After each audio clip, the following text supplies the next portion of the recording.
जय श्री कृष्ण।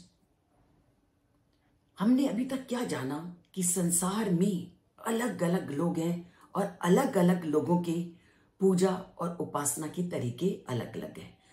कोई तो केवल उस परम पिता परमात्मा की ही पूजा करता है जो इस संसार का पालन पोषण करता धरता है, और उसके बारे में हमने कल जाना कि जो अनन्य मन से उस परमात्मा की भक्ति में लीन हो जाता है तो उसके योग क्षेम को स्वयं परमात्मा धारण कर लेते हैं।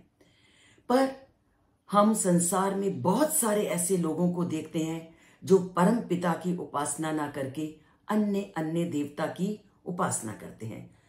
तो उसके बारे में आज श्री कृष्ण क्या कहते हैं, आज हम इस श्लोक में जानते हैं कि ये अपि अन्य देवता भक्ता यजन्ते श्रद्धान्विता ते अपि माम एव कौन्तेय यजन्ति विधि पूर्वकम।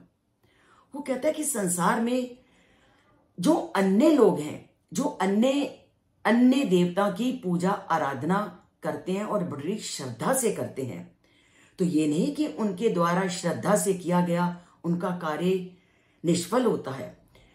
जो लोग श्रद्धा के साथ अन्य देवताओं की उपासना करते हैं तो अन्य देवता जो कि मेरे ही अधीन है और वो जिस फल को दे सकते हैं वह उस फल को प्राप्त करते हैं।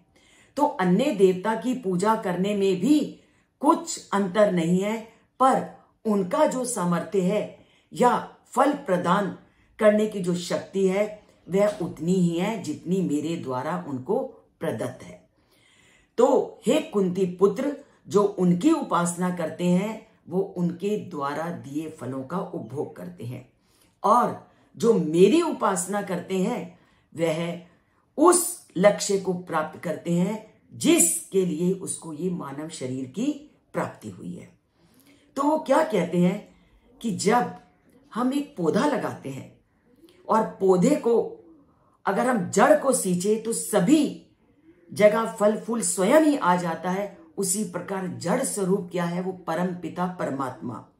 तो हमारा कर्तव्य क्या होना चाहिए, हमारी लगन किस में होनी चाहिए, उस परम पिता परमात्मा में होनी चाहिए, जिससे कि हम उस परमात्मा को पूजा अर्चना करके उस अंतिम लक्ष्य को प्राप्त कर सकें जिसके कारण हमें ये मानव शरीर मिला है। सभी देवताओं की पूजा भी हमें फल प्रदान करती है, परंतु उनके द्वारा प्रदत्त जो फल है वो सीमित है, और उस परम पिता की आराधना और पूजा करने का जो फल है वो फल है जिसके लिए हमें ये मानव शरीर की प्राप्ति हुई है, अर्थात संसार के आवागमन के चक्र से मुक्ति।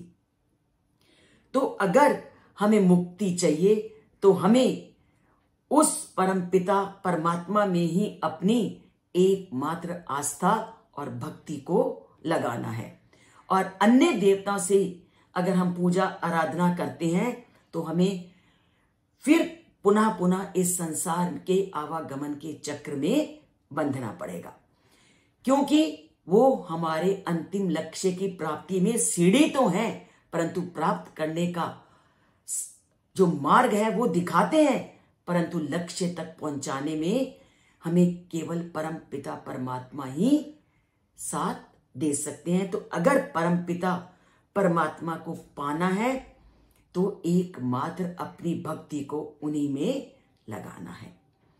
तो करते हैं अपने जीवन की धारा में परिवर्तन और उस परम पिता परमात्मा को ही जीवन का आधार बनाकर उसमें अपनी आस्था और श्रद्धा को जगाते हैं। जय श्री कृष्ण। और चैनल को दबाना और लाइक करना मत भूलिए। यह भी एक मार्ग है जो प्रतिदिन हम गीता के श्लोकों का श्रवण करते हैं।